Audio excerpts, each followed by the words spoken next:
Bienvenue à Finances fondamentales en rediffusion. J'ai décidé de publier de nouveau chaque troisième jeudi du mois un épisode qui avait été soit populaire auprès des personnes auditrices ou tout simplement des livres qui, moi, m'ont marqué personnellement. Pourquoi faire ça? Je souhaitais faire découvrir ces épisodes-là aux nouvelles personnes auditrices qui n'ont peut-être pas eu la chance de les écouter parce qu'ils n'ont pas déroulé leur menu jusqu'à la fin des premiers épisodes, ou permettre aux gens qui l'ont déjà écouté voilà un petit bout de réviser les concepts qui étaient véhiculés dans ces livres-là. Si vous avez déjà écouté cet épisode-là et que vous n'êtes pas intéressé de le réécouter, je vous invite tout simplement à écouter l'épisode qui sera publié mardi prochain, comme d'habitude. Soyez prudents, il y a peut-être certaines informations qui sont véhiculées dans cet épisode-là qui sont plus à jour maintenant, donc faites preuve de jugement. Sur ce, bonne écoute! Donc, aujourd'hui, je vous résume le deuxième livre de l'auteur et journaliste Nicolas Bérubé qui nous guide en fait pas à pas vers le monde de l'investissement autogéré. En d'autres mots, l'auteur va nous donner des outils concrets pour mieux comprendre le marché boursier et pour être en mesure de gérer nos placements nous-mêmes. Donc son livre de 0 à millionnaire, c'est la suite logique de son premier livre qui s'appelait « Les millionnaires ne sont pas ceux que vous croyez ». J'avais fait la synthèse de son premier livre dans l'épisode 10, donc vous pouvez aller le voir si vous ne l'avez pas écouté encore. Alors que son premier livre nous donnait la motivation pour vouloir commencer à investir, son deuxième livre que je vous résume aujourd'hui nous explique plutôt comment faire pour investir en bourse. Moi, avec ce livre-là puis celui que je vais vous résumer la semaine prochaine, c'est grâce à ces deux livres-là que j'ai fait un virement de 100% actif. Donc, j'étais 100% actif dans 6 à 7 titres à maintenant un type d'investissement qui est presque entièrement passif indiciel. Merci à ce virage. Donc, depuis que je l'ai fait, je me croyais bien bon avant, mais depuis que j'ai fait ce virage-là, mon passif indiciel bat la partie active de mon portefeuille. Ça va peut-être changer avec les années, mais depuis que j'ai fait le virage, mon passif se porte beaucoup mieux que la partie active de mon portefeuille. Le premier des 5 éléments que je souhaite vous résumer, c'est qu'on manque d'éducation financière en bourse. Donc, c'est un sujet que j'aborde souvent avec vous, le manque d'éducation financière. Et l'auteur mentionne, donc son livre a été publié en 2022, et l'auteur mentionne que les Québécois ont jamais été aussi nombreux à investir en bourse, mais que les bonnes pratiques en la matière sont encore largement méconnues des Québécois. L'auteur mentionne qu'il est très conscient qu'il y a très peu d'investisseurs qui ont obtenu le rendement annuel moyen de 9% parce qu'il y a très peu d'investisseurs qui ont adopté les bonnes pratiques en investissement. Il mentionne que souvent on va tenter de dénicher une compagnie extraordinaire qui va nous enrichir de façon certaine, ou bien on entend un expert à la feuille de route impressionnante affirmer qu'il va y avoir une chute brutale et imminente et on vend tous nos placements le temps de laisser passer la tempête entre guillemets, ou on attend un crack boursier, une chute boursière avant d'investir. On investit avec des professionnels qui vont nous offrir des produits souvent qui vont les avantager eux, sans réaliser que leurs intérêts entrent en conflit avec les nôtres. Donc l'auteur mentionne que c'est pour ces raisons-là qu'on a de la misère à atteindre un rendement intéressant lorsqu'on investit de façon autonome. Et il dit que ce qui est fascinant, c'est qu'avec ces comportements-là qui nous appauvrissent en bourse, c'est qu'ils changent pas. Donc il dit que les générations se succèdent, mais les comportements restent. On a toujours l'impression que notre époque est spéciale, que là on vit une chute boursière spéciale où c'est un moment particulier pour investir ou non. Par contre, on n'est pas spécial. Tout ce qui se passe présentement ou qui va se passer a déjà été fait d'une façon ou d'une autre dans l'histoire de la bourse. Donc l'auteur souligne qu'au moment où les Québécois ont jamais été aussi nombreux à investir en bourse, ils réalisent que personne ne vient au monde en sachant investir. Malheureusement, il souligne également que très peu vont quitter ce monde boursier-là en ayant appris à le faire. De plus, parce qu'investir, c'est pas enseigné à l'école, il y a beaucoup de personnes qui croient que c'est trop compliqué, trop risqué, trop abstrait, sans réaliser qu'investir, en fait, ça peut être extrêmement simple et virtuellement à la portée de tout le monde. Donc ici, je vais vous citer mot pour mot quelque chose que l'auteur soulève. Il mentionne souvent, on a l'impression que la bourse c'est un gros casino, que c'est très risqué, qu'il faut absolument en faire une carrière pour avoir des chances d'avoir un bon rendement. Or, l'investissement autogéré peut s'avérer plus simple et rapide qu'on le croit lorsqu'on adopte les bonnes pratiques. Il souligne 2 bonnes pratiques, notamment de ne pas céder à la panique lorsque les marchés boursiers chutent et d'investir dans des fonds négociés en bourse plutôt que dans des actions individuelles. L'auteur termine sur le manque d'éducation financière en bourse en défaisant le mythe qu'investir prend du temps. Donc il mentionne, si vous prenez seulement 1 heure par année, si vous investissez dans les FNB indiciels et si vous êtes capable de dormir sur vos 2 oreilles, vous allez battre les pros. Donc en gros, plus on est constant et qu'on investit de façon automatique dans des FNB passifs indiciels et qu'on oublie ces investissements-là, mieux nos rendements vont se porter. Deuxième élément clé de la synthèse d'aujourd'hui, c'est que l'investissement passif, c'est mieux. Les livres qui enseignent à investir en bourse, que je vous résume notamment à travers le podcast, ont souvent le défaut de tenir pour acquis que les outils, qu'avec les outils nécessaires pour distinguer les compagnies extraordinaires, comme j'ai fait dans certains épisodes, les investisseurs vont pouvoir se lancer et se bâtir un portefeuille capable de croître de façon intéressante avec les années en sélectionnant des titres individuels. Avec les livres que je vous ai synthétisés dans les épisodes 16 à 25, vous pouvez comprendre ou croire que j'ai eu ce sentiment-là moi aussi après les premières années. En fait, j'ai investi un petit peu moins que 2 ans de façon active. Lorsque j'avais lu sur l'analyse fondamentale et que j'ai investi de façon active, j'avais le sentiment qu'après tant de lecture, la formule et le dossier, le fichier Excel que j'avais créé, que j'avais la formule mécanique et efficace pour détecter les compagnies extraordinaires et faire des rendements, en fait battre les indices sur le marché boursier. C'est vraiment cette première lecture-là sur l'investissement passif qui me fait voir une autre façon d'investir. Alors que maintenant, j'entends parler des FNB passifs partout. À l'époque, j'avais vu ça passer ici et là peut-être, mais je savais pas que c'était réellement la meilleure façon d'investir pour la majorité des gens. Pourtant, les chercheurs ont démontré que nos émotions et notre comportement contribuent nettement plus à notre succès que la valeur de n'importe quelle compagnie qui peut être cotée en bourse. Selon l'auteur, les dernières études montrent aussi que dépenser notre énergie et notre temps à chercher les actions qui vont nous enrichir nous mène essentiellement à nous appauvrir en bout de ligne. Il mentionne qu'on investisse soi-même ou que quelqu'un le fasse pour nous. Il est toujours plus avantageux d'acheter la botte de foin au complet que de passer son temps à rechercher l'aiguille dans cette botte de foin-là. Donc ça, je l'avais mentionné quand j'avais résumé son livre à l'épisode 10. Ça semble être une stratégie contre-intuitive, donc de pas travailler nécessairement pour nos rendements, mais c'est la stratégie qui est la plus payante et qui va nous permettre de rejoindre le peloton de tête des meilleurs investisseurs sur la planète. Si vous faites ça, vous allez battre au passage les rendements des experts de la finance, les gens qui sont très éduqués et très bien payés puis qu'on va rouler dans des véhicules de luxe pour aller gérer des millions de dollars en haut de leur tour du centre-ville. Parce que lorsqu'il est question d'investissement financier, il y a beaucoup de personnes qui vont consommer de la malbouffe en s'imaginant prendre soin de leur santé. C'est vraiment une illusion qui est entretenue par les professionnels de ce domaine-là qui vont prétendre bien vous conseiller alors que ce que vous consommez, c'est pas nécessairement ce qui est le mieux pour vous. Je vous rappelle d'être toujours prudent, même avec ce que moi je vous dis dans le podcast. Je sais que moi c'est plate m'écouter parce que je vous vends pas de rêve, je vous vends pas une stratégie qui va battre le marché, je vous vends une stratégie. En fait, je vous vends rien, mais je vous suggère d'adopter en fait une stratégie d'investissement passive indicielle. Moi, je dis que je m'amuse avec l'analyse fondamentale, mais que c'est pas la meilleure façon de le faire, et je vous résume également des livres qui proposent des stratégies qui pourraient, en fait, théoriquement, battre le marché. Par contre, toutes les fois que j'écoutais une vidéo ou écoutais un podcast qui présentait une stratégie gagnante ou qui bâchait contre l'investissement indiciel passif, tu te rends compte finalement au bout de la ligne qu'il y a une formation à vendre ou bien un service quelconque, puis c'est lui finalement qui va faire de l'argent avec votre argent à vous. Donc je répète, que ce soit un livre, une vidéo YouTube, un podcast, quelqu'un que vous connaissez, une émission à télévision, soyez toujours critique. L'auteur sort des chiffres, en fait une étude qui a été réalisée qui montre qu'il y a sur plus de 25 000 compagnies inscrites à la bourse de New York en 1926 et 2016, il y a seulement 4% d'entre elles qui ont été responsables de l'ensemble des gains du marché. Ça veut dire qu'il y a 96% des entreprises qui n'ont pas bien performé en bourse. Imagine comment ça doit être difficile de trouver des entreprises qui vont faire partie des 4% responsables de la hausse du marché au cours des prochaines décennies. Selon l'auteur, c'est une tâche tout simplement impossible qui va relever pratiquement du hasard. Troisième élément de la synthèse d'aujourd'hui, c'est d'apprendre à apprécier les chutes boursières. Selon l'auteur, comme la foudre, les chutes boursières peuvent paralyser même la personne la plus rationnelle. Pourtant, comme l'électricité, elle devrait être célébrée par la vaste majorité d'entre nous. C'est une leçon simple, mais qui est pas facile à intégrer. En tant qu'investisseur, on a souvent l'impression que les chutes boursières sont mauvaises et qu'elles doivent être évitées à tout prix. L'auteur mentionne qu'il a longtemps adhéré à cette vision-là, donc quand il voyait son portefeuille baisser, ça le troublait vraiment, mais qu'il a fait un virage à 180 degrés. Aujourd'hui, il mentionne être plus intéressé par le temps qu'il va faire dehors ou demain que par la hausse ou la baisse de la valeur de ses placements. Qu'est-ce qui a changé son opinion? Apprendre que les chutes des marchés sont courantes, inévitables et nécessaires.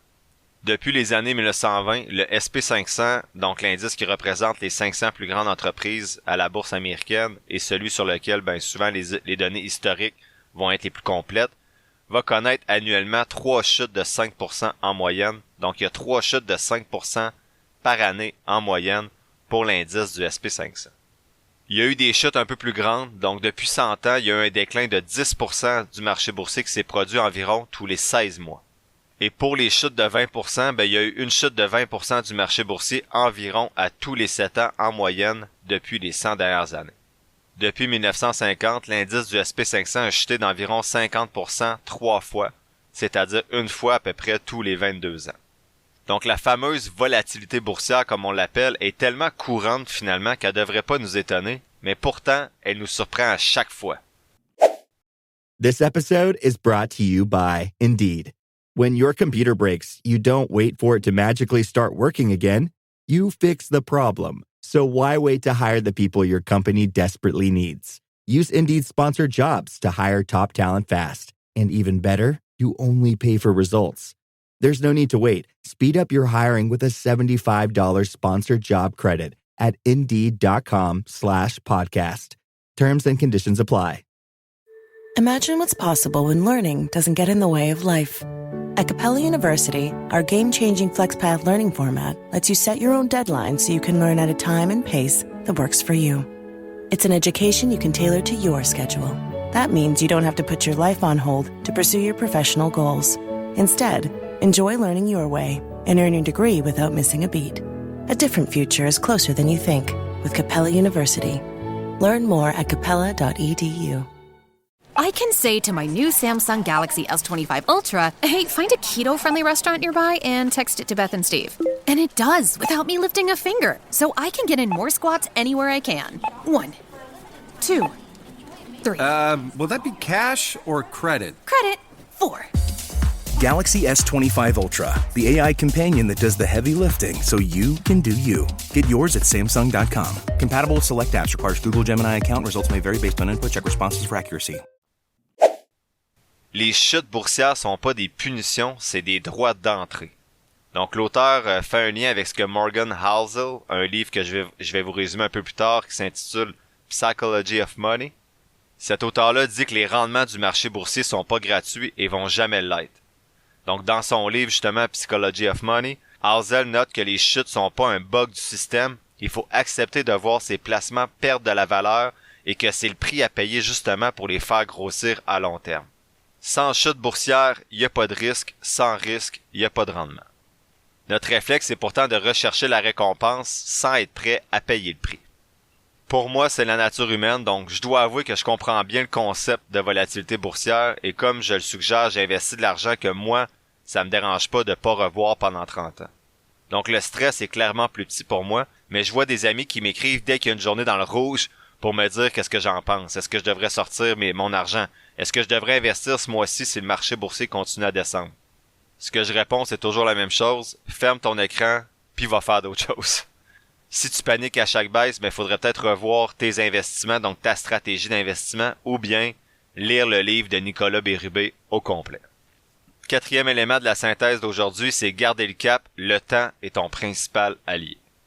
Donc l'auteur dit que finalement, tout ce qu'on dit, ça ramène à une chose, ça peut se résumer en 3 mots. Ce qui est important dans l'investissement, c'est garder le cap. Je sais pas pourquoi je l'ai lu lentement, j'aurais pu dire garder le cap, mais bref, gardez la direction que vous avez empruntée. Si c'est difficile à faire garder le cap, c'est surtout parce qu'on n'est pas équipé pour le faire pour être des bons investisseurs. Les humains n'ont pas survécu depuis des centaines de milliers d'années sur Terre en gardant les bras croisés pendant un désastre, pendant une situation problématique. Lorsque des ennemis pillaient les réserves de nourriture ou que le feu menaçait notre famille, l'humain réagissait. Dans le monde de l'investissement, ce réflexe-là peut vous nuire. Voir votre portefeuille de placement perdre de la valeur très rapidement donne à votre cerveau l'impression qu'un lion en colère fonce sur vous. Donc des dollars qui vous appartenaient la veille, sont plus en votre possession. Chaque fibre de votre corps veut faire quelque chose, n'importe quoi, pour éliminer cette menace-là. Donc pour garder le cap sur une stratégie d'investissement à long terme, c'est important de comprendre le rôle que les émotions vont jouer dans votre réaction face aux dangers boursiers qu'on pourrait mettre entre parenthèses. Donc l'auteur utilise justement l'analogie du lion pour nous faire comprendre que le plus grand danger en bourse, c'est nous-mêmes. Donc face au lion, le truc c'est pas de combattre le danger, mais de combattre votre réflexe. Dans son premier livre, l'auteur mettait l'emphase sur l'importance du temps justement dans la vie d'un investisseur. Il nous présentait le phénomène des intérêts composés, puis il réussit à démontrer qu'en réalité, le temps, c'est vraiment votre principal allié, donc votre allié le plus puissant que vous pouvez avoir sur le marché boursier. On parle d'intérêts composés, mais on devrait dire des rendements composés, et je vous donne un exemple simple de rendement composé parce qu'il semble, selon les livres que je lis, que c'est une notion qui peut être complexe à intégrer pour l'être humain. Donc, mettons que tu m'écoutes à 18 ans.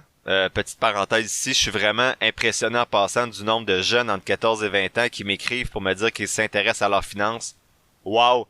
Vraiment, continuez comme ça. Je vous laisse la relève du podcast dans quelques années. Vous allez avoir vraiment de l'avance sur des personnes comme moi qui ont commencé à 30 ans. Donc, tu as 18 ans, puis on va dire que tu as 5 000 $ dans ton compte pour commencer ton investissement. En plus de ce 5 000 $-là, tu investis 100 $ par mois, donc 1 200 $ au total par année, à un rendement moyen de 8% dans un FNB passif indiciel. Rendu à 30 ans, donc dans 12 ans, tu vas avoir 37 000 $, dont 18 000 $ en rendement composé. Donc en 12 ans, tu as gagné 18 000 $ gratis que tu n'aurais pas eu accès si tu n'avais pas investi. Rendu à 40 ans, donc dans 22 ans, tu vas être rendu à 101 000 $, dont 69 000 $ de rendement composé que tu n'aurais pas eu si tu n'avais pas investi. À 50 ans, dans 32 ans, tu es rendu à 242 000 $, dont 198 000 $ en rendement composé. À 60 ans, tu es rendu, donc dans 42 ans, tu es rendu à 554 000 $, dont 499 000 $ en intérêt composé. J'ai dit intérêt composé, mais on devrait dire rendement composé. Bref, vous comprenez le principe. Donc, si je prends le 499 000 $ d'intérêt composé, de rendement composé, et que je le divise par 42 ans, donc le temps que vous avez investi, on se rend compte que pour un 5 000 $ investi au départ et un 1 200 $ par année, en rendement composé, donc pas le total auquel tu finis, seulement en rendement composé, donc de l'argent que tu n'aurais pas eu si tu n'avais pas investi, ben au total, tu fais en rendement composé 12 000 $ par année. Donc je récapitule, tu as placé 1 200 $ par année, et dans 42 ans, lorsque tu vas être proche de ta retraite rendu à 60 ans, tu vas avoir fait 12 000 $ par année. Donc, tu as fait presque 10 fois plus d'argent que ce que tu as investi à chaque année à cause que le temps, les rendements composés sont tes principaux alliés. Mettons qu'on dit que tu pars avec 5 000, mais que tu fais 30 000 $ net par année puis que tu investis 10% de ton salaire net. Donc, tu investis 3 000 $ au lieu de 1 200 $ par année. Donc, au lieu de mettre 100 $ par mois, tu mets 250 $ par mois. Lorsque tu seras rendu à 60 ans, au lieu d'avoir 554 000 $, ben, tu aurais 1,2 million, dont 1 million en intérêt. 1 million que tu n'aurais pas eu si tu n'avais pas investi ton 250 $ par mois. Ça donne 24 000 $ par année de rendement composé. Donc, pour 3 000 $ par année, tu fais 24 000 finalement à cause que tu as investi. Et ça, à chaque année, mais tu y touches seulement à la fin de ta vie quand tu prendras ta retraite ou que tu auras d'autres projets. Donc, quand on parle de la magie des intérêts composés ou des rendements composés, ben, on se rend compte que finalement, tu fais beaucoup plus d'argent avec les rendements composés que ce que tu peux toi-même placer dans ton compte de courtage. Le 5e et dernier élément de ma synthèse d'aujourd'hui, c'est devenir investisseur autonome. Autonome. Comment on peut faire ça? Donc, l'auteur dit que le livre serait pas complet s'il donnait pas des étapes concrètes pour commencer à investir. Donc, dans son dernier chapitre intitulé « Petit guide d'autodéfense de l'investisseur éclairé », ce chapitre-là est une vraie mine d'or d'informations pour ceux qui désirent commencer à investir. En plus d'apprendre pourquoi les grandes institutions financières n'ont pas vos intérêts à cœur, vous apprenez également vers où vous tournez pour prendre en charge plutôt vos placements. Il va présenter notamment les plateformes de courtage à escompte comme Questrade et Wealthsimple, et il va vous informer comment investir via ces plateformes-là pour choisir et acheter vous-même vos placements. Si vous faites partie de ceux qui n'ont pas commencé à investir seul, je comprends que ça peut ça peut faire peur et on peut être dans le brouillard, on sait pas trop quoi faire. Et encore une fois, c'est là la beauté du livre. L'auteur donne des exemples de fonds à acheter et nous explique exactement la logique derrière ses choix. Donc, comme moi j'ai fait dans les épisodes 8 et 20 de justifier un petit peu les FNB que j'ai choisis, l'auteur le fait également dans son livre. Donc, ça peut vous donner une deuxième opinion sur le sujet. Bien sûr, il incombe à chacun de vous de faire vos propres recherches avant d'investir et surtout de connaître votre profil d'investisseur. Il existe de nombreux FNB sur le marché. Vous avez amplement le choix vous avez amplement le choix de choisir dans lequel vous voulez investir. Ça, c'est une belle phrase. L'auteur prend le temps aussi d'expliquer deux autres options qui peuvent être intéressantes pour tout investisseur débutant. Donc, il parle notamment de la gestion automatisée, donc il existe des robots conseillers, ainsi que l'utilisation, de faire affaire avec différents professionnels, mais notamment de les payer à l'heure et non avec un pourcentage de votre portefeuille. Je rappelle pour ceux que ce qui les bloque de commencer à investir seul, c'est juste cette première étape-là de créer le compte de courtage et d'acheter la première action. Donc de dompter un peu la bête qu'on connaît pas. J'offre un soutien d'accompagnement pour cette première étape-là. Donc vous pouvez m'écrire sur le Gmail du podcast ou sur Messenger pour me demander de vous accompagner dans cette première étape-là. C'est un service que j'offre avec le podcast depuis quelques semaines. En conclusion, ce qui est intéressant dans ce livre-là, c'est que tout le jargon financier parfois complexe est super bien expliqué dans le livre.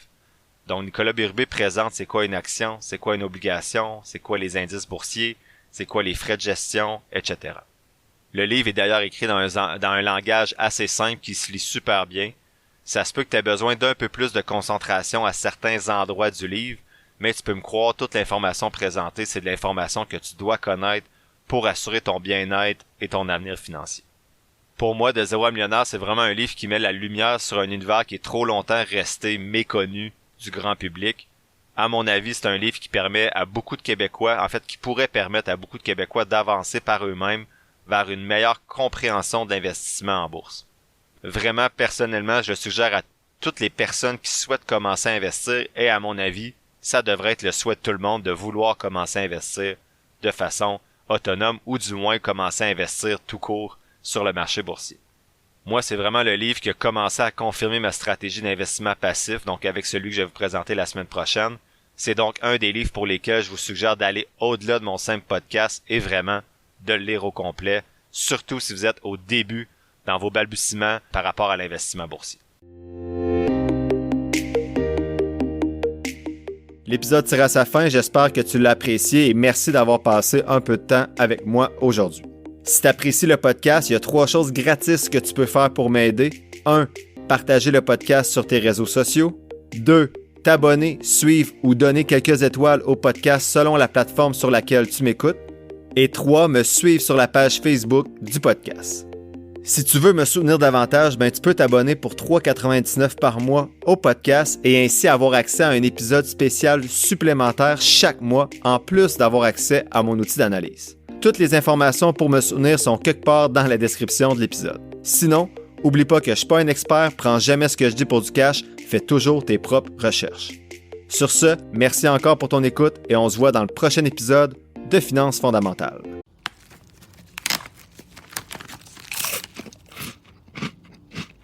Uh-oh. The last cookie. You can get a new box of cookies in as fast as an hour with Walmart Express Delivery. Are you my guilty self-conscience? No, I'm the voice offering you promo code EXPRESS for free delivery on your first order. Hey, who ate my cookies? You mean, these cookies? Order now. Welcome to your Walmart. Promotion valid for first express delivery order. $50 minimum subject to availability. Restrictions apply.